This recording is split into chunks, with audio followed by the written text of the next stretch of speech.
This is the Kestrel Country Podcast, where we discuss the people, places, and events all around Kestrel Country.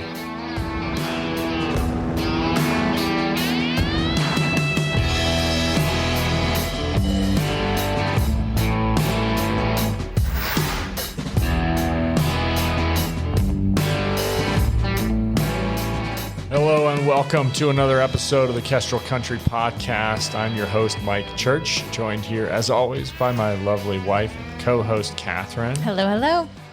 Welcome to snowy April. Very snowy. So for everybody who's not around North Idaho, it is Easter week, Holy Week, and we are sitting on a bunch of snow here. The question is, will we have a white Easter this year? Pretty crazy. Yeah, so it's nuts, but we had beautiful weather last week, and looking forward to more. It's North Idaho. Yeah, you know? That's why you don't have to take your studs off till April 30th here. That's right. That is right. And it might be why you want to hide white Easter eggs to make it extra challenging. I'd seen that going around. Very good, very good. So last week, we're a little delayed in the intro, but last week we had a couple of great interviews. So we'll drop them here in a couple days, but we'll start with Woodbury, which is a development done by Wintz Company. And so we were able to have Mark Wintz, Levi Wintz, and Leah Clark, all from Wintz Company, over to talk about that. And it's really exciting to, one, just hear all of the design, the thought process going in behind all of this. And hopefully we'll see these homes really coming together this year. Yeah, it was a really interesting interview. Mark has a great design aesthetic. He's very, very thoughtful as a developer, as a builder. So we're excited to see kind of a larger scale development. He's built a few homes around Moscow the last number of years. That actually was involved a little bit with something that he built years ago in Greensides. Yeah, some beautiful little cottages over there. Then he's done some projects in Pullman recently, the Kamiak cottages. He talks a little bit about that. But fun talking to him about kind of his philosophy behind development, about the community, about kind of what Woodbury will be, which I think will be really unique to this area. It was good talking with them and hearing more about it. We need more inventory here. And so it's exciting to think about new options for people and something that'll be really a great addition, I think, to Moscow and to the north end of Moscow in particular. Well, how do you grow the community and keep what people love about the community? And that's really what I think he's trying to do over in Woodbury.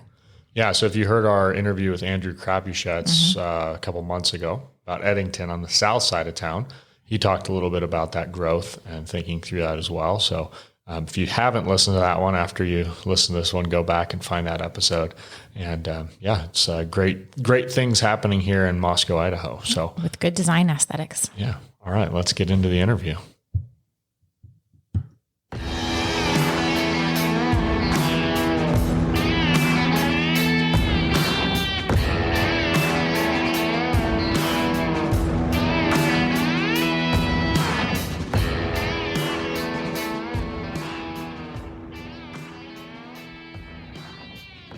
Utah's fantastic, yeah. I mean, it's not as good as Moscow. Let's just put that right. But it's no.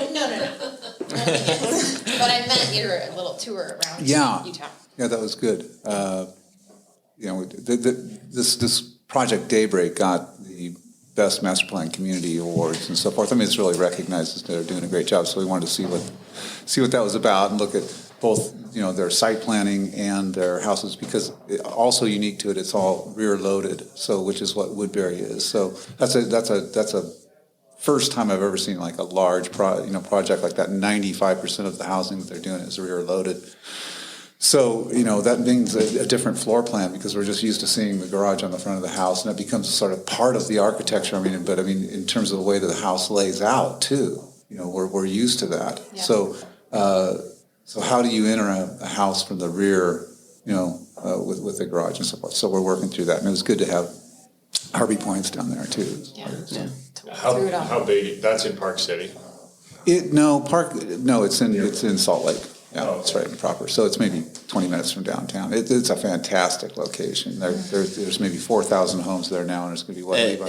In the community, 4,000? No. It's 4,000 acres. They currently have 9,000 homes. At full build out, they're going to be at 20,000 homes. In this community. In this community. In that style. Yeah. All completely. So there's a highway that kind of cuts directly down the middle of the community. So they, first 10 years they built on one side. They've started to build on the other side.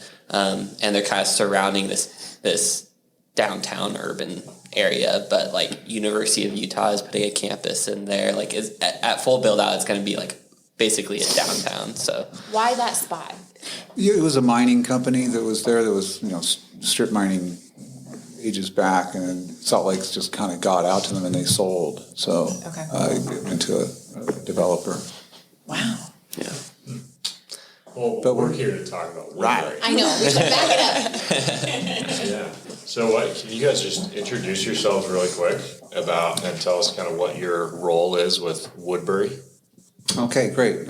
Mark Wintz, and I am the president of Wintz Company, and trying to lead the charge here. So, and I've got Levi on my left. Well, my dad is very much the designer and thinker behind everything. I came on to Wintz Company probably about 10 months ago now, just kind of to help, for the last 40 years, my dad's just been doing development mostly on his own. And so seeing this opportunity for what we'll talk about today, saw an opportunity to kind of create a company out of it. So I'm coming on, my role is director of operations or something like that, but there's a lot of growth that needs to happen. So I'm just helping out any way I can right now and just good to have you. Learning. Thank you. So.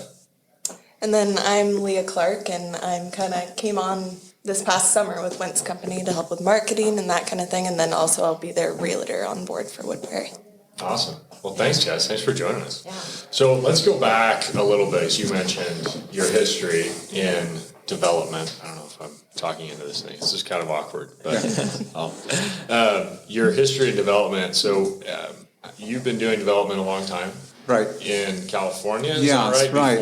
Right. Before Idaho. Mm-hmm. Yeah. So raised in Southern California, and when I was, I think one of the most significant when I was about 14. I mean, Southern California was building out through my childhood, through my 20s and so forth. So I mean, it was really seeing that happen. Just created a lot of interest in me. My mom took me to design houses and so forth, and the Gamble House in Pasadena. It was built actually back in like 1910, but just fantastic projects, and it just started to build an interest in me. And so I didn't really realize that was going on, but just slowly as you get older, you start to express yourself, and it's like, hey, that's distinguished. So then I took an interest also as I was building and doing development work, and then started to look at how subdivisions are designed, because I was taking interest in small projects at first. So there's been a change in subdivision design. It's called new urbanism. So after post World War II, design work was mostly about the car. The car was the center of everything, and then that's just created spaces that aren't really enhanced and not really enjoyable to walk in because the car is so dominant. So this movement started around in the 70s called New Urbanism, and it's really about going back to the old things that we did best, smaller tree-lined streets, front porches, just whatever it is about design that really made it special. And you see this a lot in European towns too, where the cars, where they were developed before the car became dominant. And it's what we really love, are these kind of more pedestrian scale. So Woodbury is about doing that, really going back to that kind of idea. Yeah. Walkability.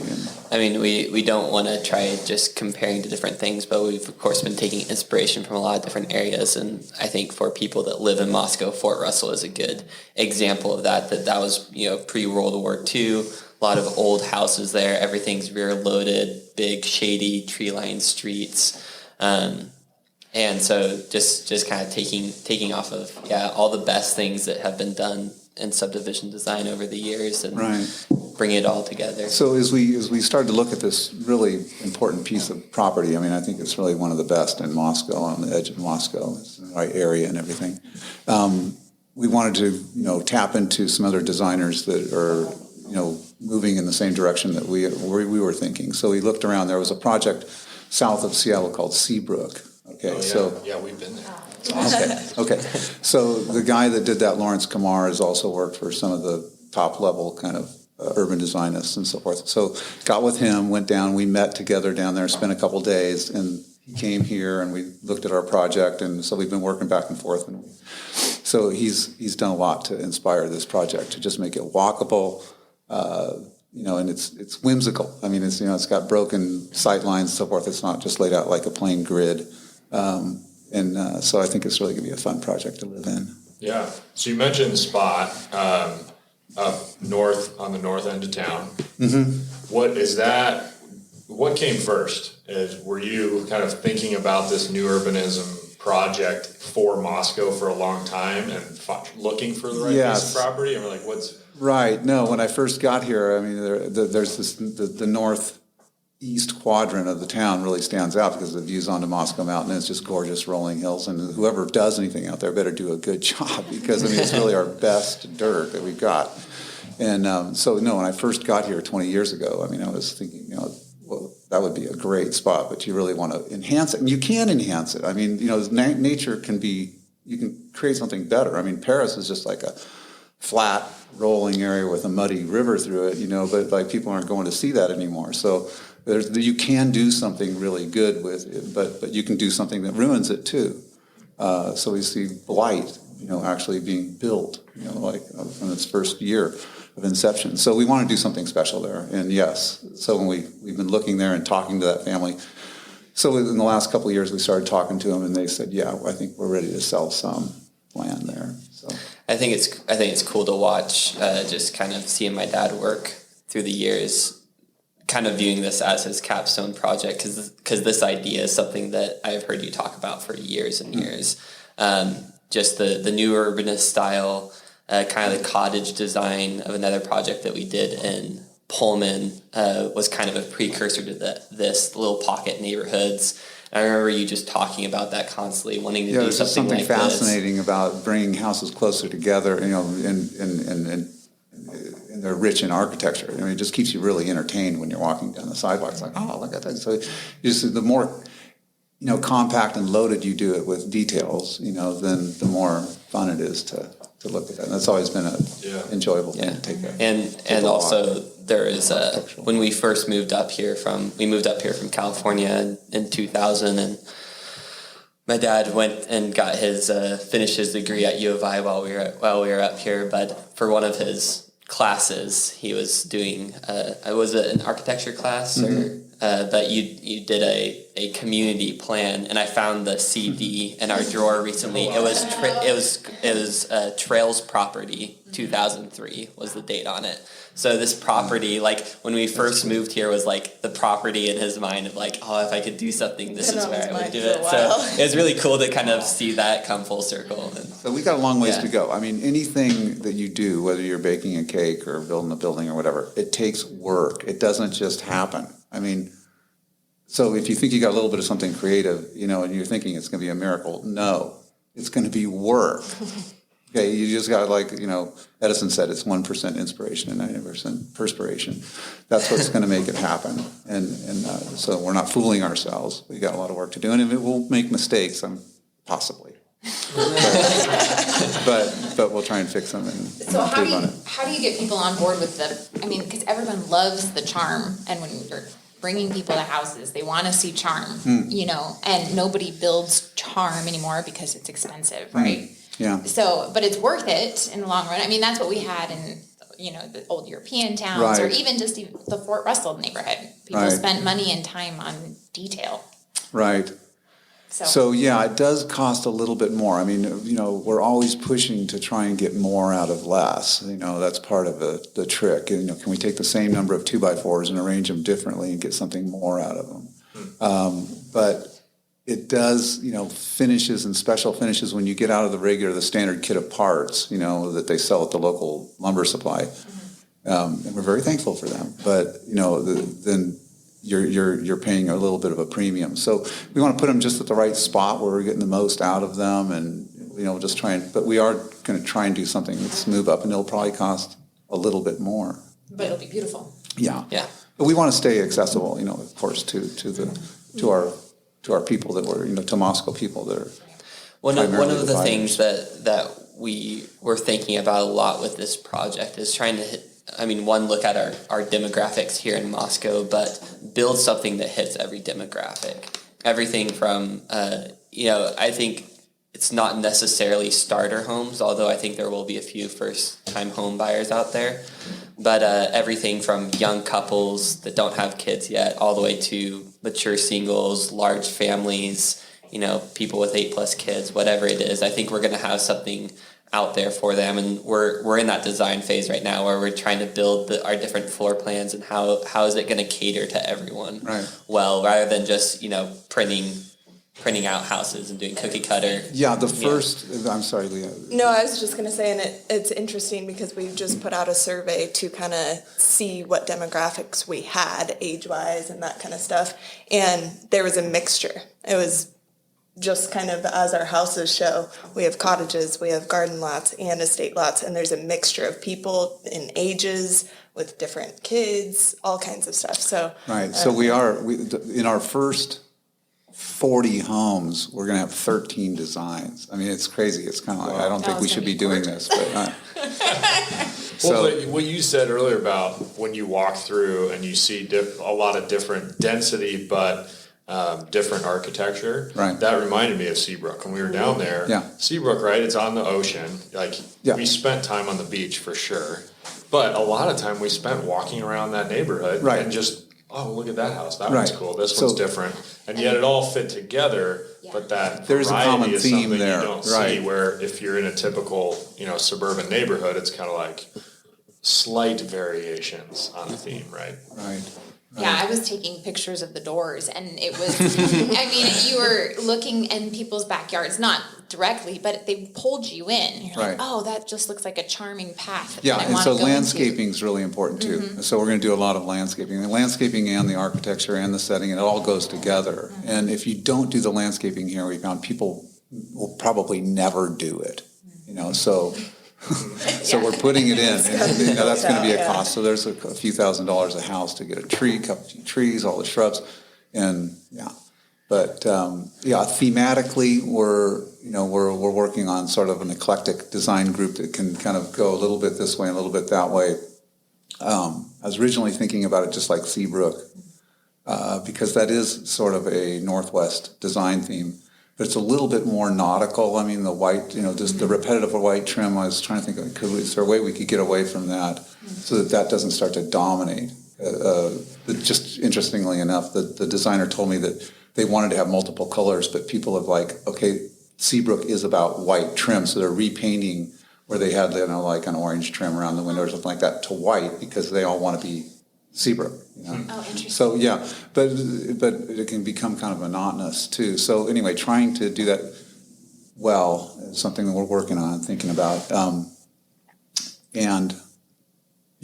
we're going to have homes from cottages that are down at 12, 13, 1,400 square feet up to custom homes. But Wintz Company is planning on building them at this point, and so that we have sort of a unity of feeling and so forth to it. There's a theme. Do you want to talk a little bit about the design of the homes themselves, what we're going for, and kind of what? Well, it's sort of hard to describe that. I mean, a picture is, but there's an emerging kind of Euro eclectic feel. I think that we're kind of taking our farmhouse and taking it a little bit more Europe, with this kind of European feel to it. I mean, it's sort of hard to think, right? We're just seeing it emerge all over. We saw it down at daybreak, actually, too. After we thought, we didn't even know when we was there. It's not done real well, we didn't think. But steeper roof pitches, different way of handling the eaves and so forth. But, we need to, so we'll see. It's emerging.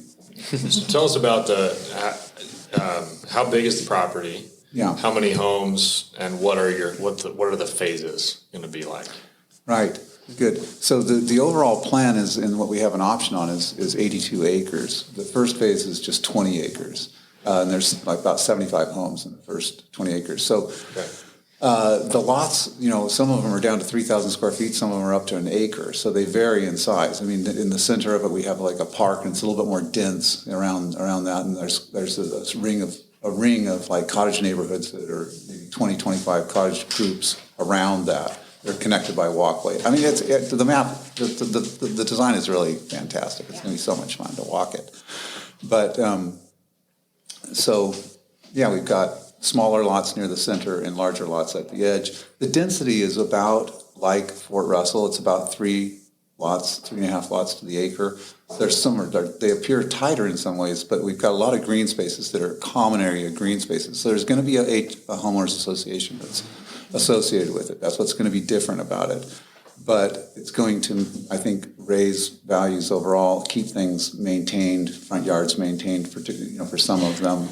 The larger homes, they can maintain their own, but all the smaller ones on the front yards will be maintained by the HOA. And so, it's we're excited about the way it should mature, and all those trees mature.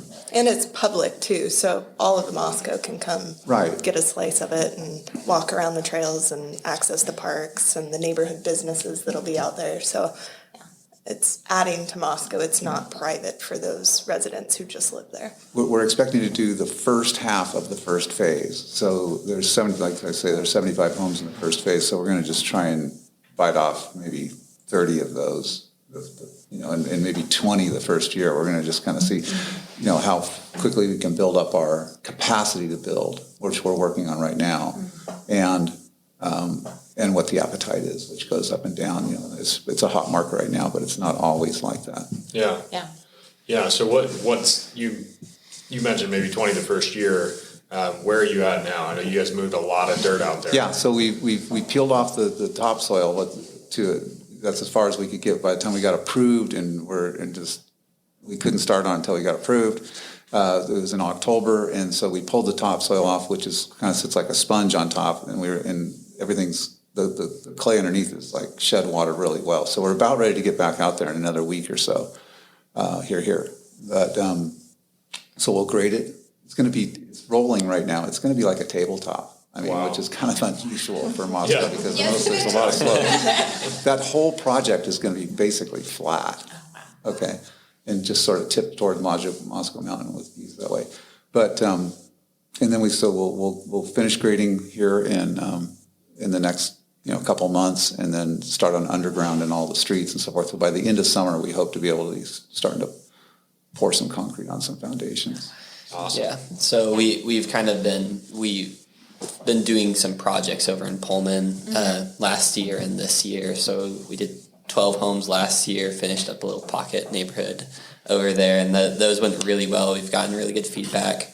And then we're doing 19 homes in Pullman this year. That's what we have planned. So we're kind of testing ourselves right now. That's kind of the backstory to all of this is, Moscow, I think, has a massive appetite for growth and development, and not a great construction infrastructure to feed it. So that's another challenge that's kind of added on top that, we're wanting to help solve. So building our team, building capacity. So we'll see what we can do with that. One of the things when Leah was presenting about it, there were two of the things. I was really excited about the different styles of homes because I think you do pull in that appeal of the huge demographic. And so you make suddenly a home that an elderly couple could live in, not have to maintain their yard, not have to remove snow, but still hear kids playing down the street or, a retired person or a professor. And just having lived next to we lived next to a couple different widows, I believe, as we've moved around Moscow.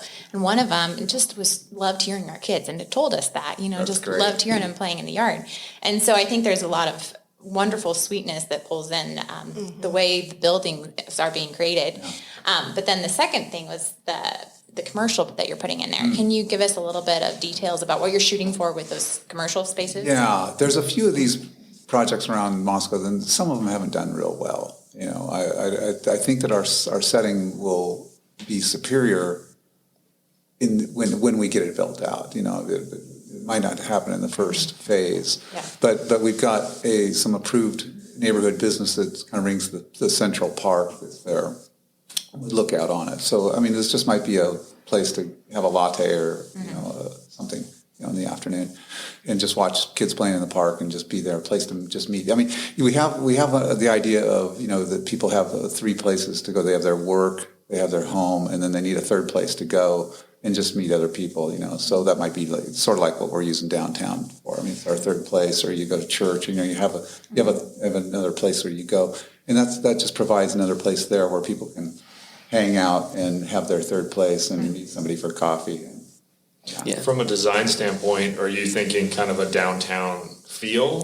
I think there's just going to be a few buildings that are kind of like they might have an office or a residence above it, and just a little coffee and a pastry downstairs. I mean, if we had a small restaurant there or something, it would be fantastic. But we'll just have to see how it. We have a lot of ideas for it, but yeah, doing something like that, it has to be done really well in order to pull people out there.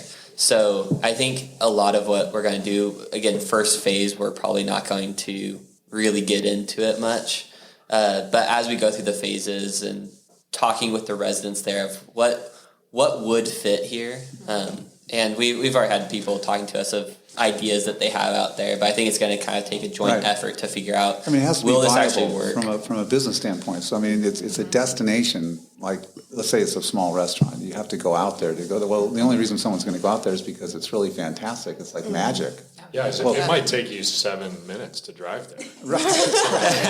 Well, in parking lot a little bit. But it is Moscow. But I mean, you're going to go out there because it's really cute and it's really fun to do it, and you got to see this and everything like that. Well, that's going to take a little while to get there, so that won't be there on the first, first phase. Yeah. Yeah, I mean that's one of the good parts about the community is it's hard because we start building into this thing, and it's not really that won't take form right at first. But that's also the nice part about this is that we're able to think of this project at full build out. What's the feel going to be like? And start putting those things in from the very beginning. So it's fun thinking about those details and thinking about how people are going to feel when they're there.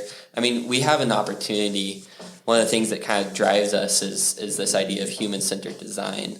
And with building a home, it's a very high calling of, oftentimes, you guys know this as realtors, that buying a home is the biggest purchase someone's going to make in their life. And so we as builders have the opportunity to do that really well. We're designing and building the life that these people are going to live in, that their kids are going to grow up in. We're going to more than just the home, too. More than just the home, too. Yeah. The trails that their kids are going to be biking on, the parks they're going to be playing at.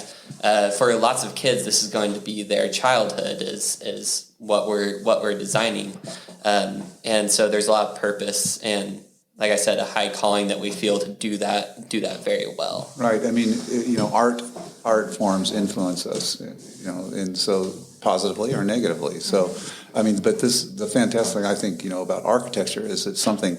It's not just a two-dimensional like every other kind of art, most other forms of art, but I mean, it's something that actually go inside this art form and you live there. So, I mean, the idea that like this is where my family lives and they're proud of that house is so important, because if you look at conversely where they build projects, people take no ownership. It just, there's destroyed lives that actually come out of that. So, I mean, it's like you can't really save somebody's soul by building a house, Right. but we need to do our part that it's they're not damned to something. So I mean we want to do our best job to be. It has the excellence. opportunity to greatly improve their quality in everyday life because they're living there every day. So.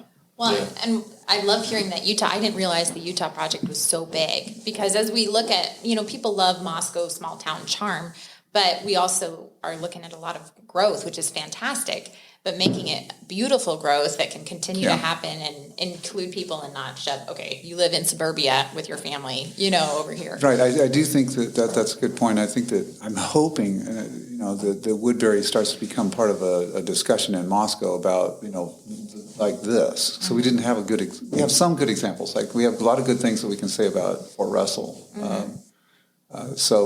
And we used that, all those things. We want the best of what we got out of there. But Moscow hasn't been holding on to like a fantastically high standard. And so I think that the more that we do that's good here, the more that we can start to say, hey, this is the new conversation. Let's be doing work like this. Yeah, Moscow. I don't know if this is still our motto, but home of the arts. It's switched, but it was heart of the arts. Yeah. Heart of the arts. Yeah. Okay. Well, we'll just hold on to Stick that. to that older one. But I think Moscow it's a really unique situation that we have here in northern Idaho. Like, just Moscow. Anyone that's been here feels that. And so we want this project to be, yes, the premier neighborhood in Moscow. We're not trying to go for something lofty, and as Leah was saying, something that's going to exclude other people. It's going to be a step-up neighborhood for sure, but we really want it to become part of Moscow. And long-term, as developers, as builders, when we're looking at this, we aren't just wanting to do a great job for Moscow. We want this to be a nationally recognized community. So that's the standard that we're holding ourselves to, is the best of the best. We don't want to just do a great job for Moscow. We want to do a great job that anywhere in the country people are coming to it. Like Seabrook, for example, people just go there. I mean, it's kind of like a windblown. Well, yeah, I went there. I thought, what are people coming here for? Because it's the beach. Yeah. There is a beach there, but it's really not that. You've been down there for 10 minutes. It's like it's sort of plain and windy. They come there to just walk around the houses. Mm-hmm. That's what I derived. Oh, right? Yeah. Well, and the path, and then you walk up and there's a farm, and you can see the animals and the barn, and, there's just all sorts of things. It's a little bit of nostalgia, too. Yeah. Yeah, well, you have pigs. We're working on our HOA CCNRs right now, so chickens, but not swine. They're in a different category. Yes. So. Yes. Yeah. No, I think that's great. It has been something that's needed. It's funny in such a small town that you almost have, Catherine mentioned suburbs, like even in a small town, you kind of have that feel of there's certain developments, certain areas of town where it's like, feels like the suburbs. Mm-hmm. Where I was just talking to a buyer yesterday, showing him a house, and it was like, there are still neighborhoods, especially when you get outside of the Fort Russell kind of area, where they're commuter neighborhoods, right? Mm-hmm. Right. You're still, like you said, it's garage forward, large streets, and basically everybody's driving out of their house and driving to work every day, and there's nothing really walkable about it. And it's not, there's also great things. People get, big 3-car garages, big yards. There's things that people love for sure. You get great views, but there is that difference. And I know when Catherine and I I was talking about this with somebody yesterday, we sold our house that was kind of in the suburbs of Moscow to move out in the country. Yeah. And we ended up renting right near Fort Russell in the downtown area. And we basically, for me, this was big because I really love the country and like the privacy, being out, having acreage. Still love that. You can shoot off your front porch. Exactly. I know that. Yeah. But we came to a conclusion. We either wanted to be right in town in that dense kind of living where everything's walkable, or out in the country. It was like, didn't want the in between. Yeah. And I think some of it was just that feel of walkability of the neighborhood. You're right. Design does, the way you lay this out does impact your life. We're not trying to social engineer people particularly, but if you don't have a front porch, you're never going to sit on one. Mm-hmm. Yeah. Okay, so and if you don't have one, then you're not talking to the people across the street or sit there when they say, "Hey, Bob," because he's just walking by. It does if you create some of those things, it puts people. They have the opportunity to be more in touch with each other. We were talking about fireplaces. This is a little bit off of people, but without a fireplace, you don't have a mantle. And without a mantle, you don't have stockings. Without a stocking, there's not much of a Christmas. So we got to have fireplaces. This is. Yeah. Well, what was interesting, all aspects that you kind of mentioned, you mentioned landscaping too. And in this house that we had, at the time, it was one toddler and one baby. And, flat fenced backyard. And I was like, all grass. Hey, this is perfect. Yeah. He was bored out of his mind. Mm-hmm. And same, and the design in the house was the front garage, no front porch. And the dining room was hemmed in on 3 walls. So you couldn't host people to come join you for food. And the kids didn't want to go play in the yard. And we moved into this one that had been designed by 3 different U of I students or been influenced by it. And the kids, it had rock walls, and it was a much smaller yard, but they were all over that thing. Right. It pulled them in. It was interesting. It was so fascinating to see. One of the things that I was curious about when talking about kind of the the suburban, commuter type neighborhoods. I'm curious, did any of the folks you talked to, like down at the Utah development, talk about the change to working from home in the last couple of years? Because I'm curious how much that will have an impact. Because I know just anecdotally, so many people that I'm working with who are moving to the area are now working from home. Yeah. Right. I mean, so they're not necessarily having to commute every you're day saying somewhere. in terms of having an office flex place. Well, office flex place, and also just the community aspect of it, where they're not having to jump in their car and commute to work. They're kind of home and around the neighborhood all day. Right. Yeah, I mean, one of the gals that we talked to down there, she was at the sales center. They have a coffee house sales center right in the middle there, and she lives, works, and socializes in Daybreak. That's her life, But she says everything that I need is within a 5-minute walk of, which is one of the tenets of new urbanism, is everything you need. So we'd love to have a little marketplace downtown. Work is the other one. I think co-work space is a possibility for the neighborhood business down there. But as far as design, that is something that we're thinking about a lot more. Is the office space or flex bedroom is very desired now because lots of people are working even our from little 1,200 square foot house, we had a office, small, but on your point, Mike, I think that people are for the keyboard generation, that are at home working, there are that employment group. They're willing to spend a lot more on home because home is more important now. I mean, I think that's partly what we're seeing. Well, and what we're seeing too, I think, is a lot of the growth we're seeing in Moscow is being made possible by that. I just sold a house to a couple. He works for Microsoft, and thanks to COVID, right? All of a sudden, he was able to work from home, and then after that, he was able to work from anywhere in the country. Right. That's happening to so many people right now. It sounds kind of silly to say like the growth we're seeing now is because of the internet, because obviously the internet's been around a long time. But it's like when I first moved here, I really felt like and talked a lot about that one of the things holding Moscow back was its location, right? It's not on a big interstate. It's kind of hard to get to. The airport is growing, but it was smaller then. But all of a sudden, everybody's can work from here and work kind of anywhere in the country, and that's a lot of people, maybe 30% of the people. Yeah. Well, and not everyone, certainly. If we can talk economics very quickly, one of the studies that we've kind of used to bolster this massive move to design 300 lots came from Brian Points, who you guys had on the podcast, talking about the Leah and Whitman County housing study, and just recapping that this was done in 2019, so pre-COVID. The assessment was that between Moscow and Pullman, we're 300 to 500 homes short of where we should be, and on top of that, we should be building 250 homes a year. We're currently building around 50 to 60 homes a year, and that's where we've been at for the past. Between Moscow and Pullman. Yeah. Yeah. It's a huge part. Probably. And then anyone in Moscow has felt that anecdotal, like, everyone is trying to move here. There's no houses for sale, and I think the supply is starting to build a little bit. You can see a lot of developments going on, ours included, but I think we're seeing this as more of a long-term trend that the urban exodus is kind of happening, and I think it's just starting. I don't think this is just a COVID short-term thing. People are going to start moving this direction more and more, and I'm really excited about Moscow. There's two kind of views of it: people that want to keep Moscow and keep Moscow to ourselves, and but we were, if you can say, refugees from California 20 years ago, getting out of California and wanting to make Moscow home. We see how amazing Moscow is, and we simply want to enhance that. We want to enhance that for other people and provide the opportunity for more people to come here and experience Moscow. And so much of what we're doing at Woodbury is we're looking at what makes Moscow such a special place. Why do people want to be here?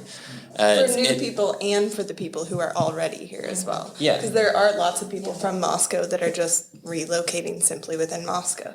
So I think for both. And people inside Moscow have never had the opportunity to really upgrade into a newer, nicer home. I mean, those opportunities have existed, but they've kind of been these suburban growing neighborhoods where it's like, well, you could, either do an add-on to your Fort Russell lot if you wanted to, if you want to do that, or you wait till you have enough money to go out and build a custom home out, out in the country or something like that. And there's sort of the notion that we're building for people that are coming here, but I mean, that's not, they're certainly welcome.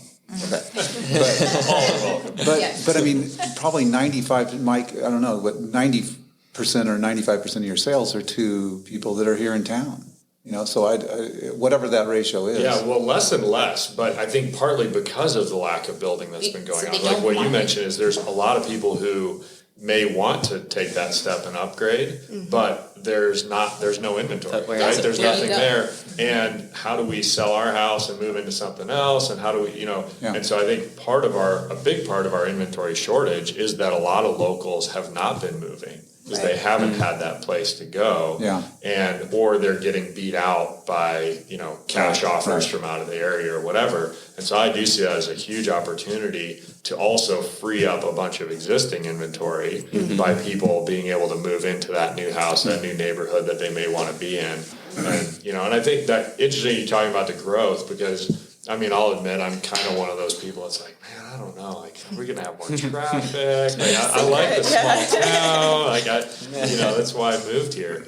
But at the same time, like, we had Andrew Crappy Sheds on as well, talking about his development on the south side of town. And he used that analogy of like, well, yeah, you love your kids and they're super cute and awesome, right, when they're really little. But you want them to grow up. Like, you want to do it right. You want the growth. Well, they're really great if they grow. If you did it right. So I mean, we can do good growth. There is bad growth. I mean, we've seen a lot of that. So I mean, it's just like no, we don't want more of that. Maybe that's what scares people about growth. I think so. In cities is that it's sometimes done with a suburbia feel, and therefore people don't like that. So I think if you can really, again, like the new urbanism, take the best things and put it into a new development, I think people thrive in it, as you see at Daybreak in Seabrook. So it's just a matter of doing it well. Yeah, right. There's a good reason why they turned out the public hearing that they didn't want it, because they didn't like the last one that was done, But we shouldn't do that. It's really incumbent on developers. I mean, when I've living through the whole, like, how do our towns get built? Developers are the initiator of the building processes. It's not the architects. The architects are really responding to the developer. The city responds to the developer. Everything is driven by the developer. So it's his responsibility.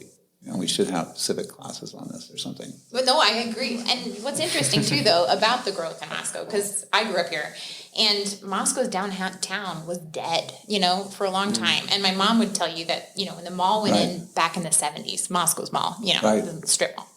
It killed the downtown, and so the department store that had been there, all those kinds of things that would drive people to go shop and be downtown, died for a while, and that has come back within the last 20 years since you've been here? Just 15, even years. less.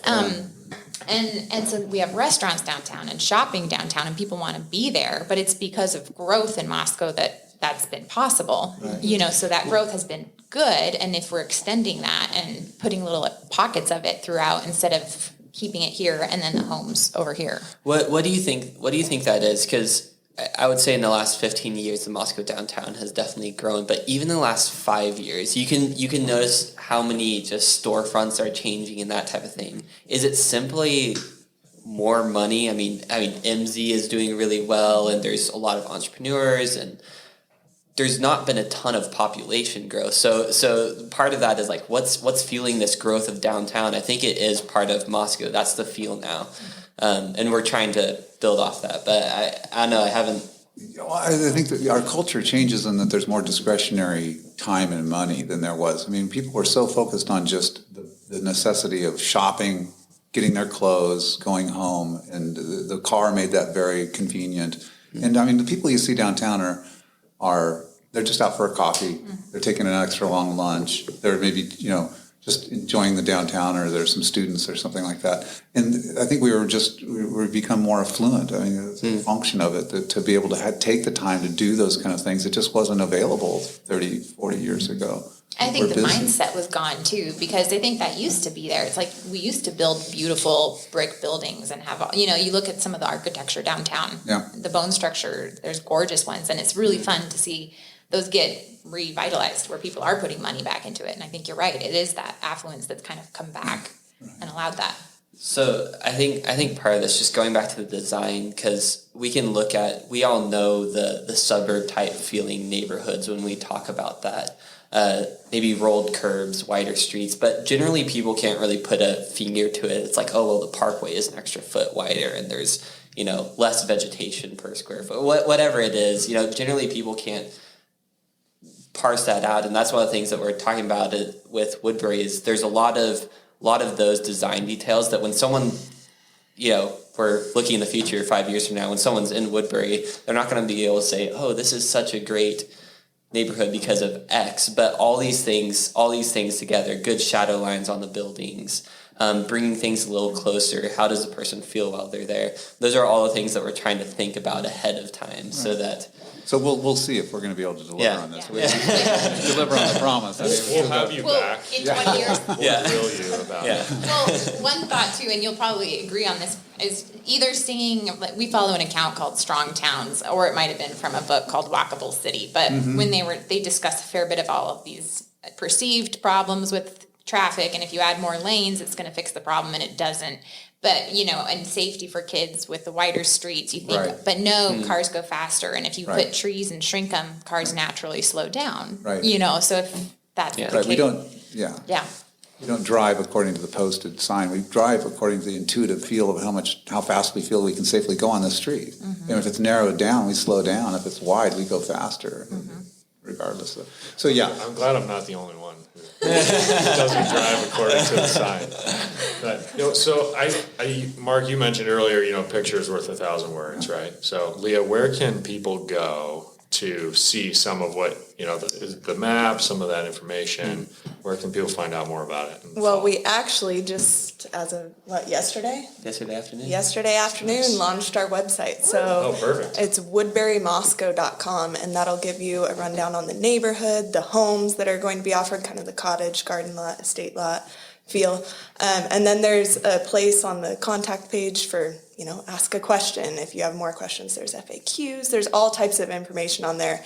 And that's a place that will stay up to date with kind of as things develop, things will change on the website. And that will be a great means for people to look for some stuff.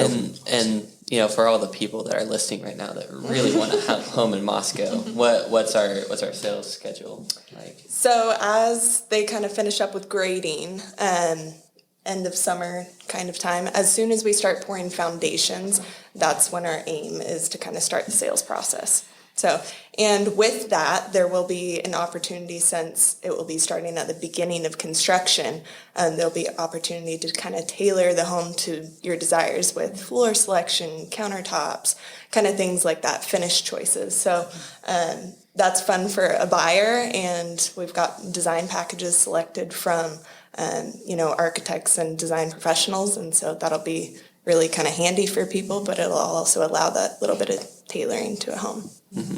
Awesome. Well, we're thanks so excited much, about guys. it. Thanks so much for coming on. Thanks for having us. Yeah, thank you guys. This was great. Thanks for joining us. Like, share, subscribe. We'll see you next week.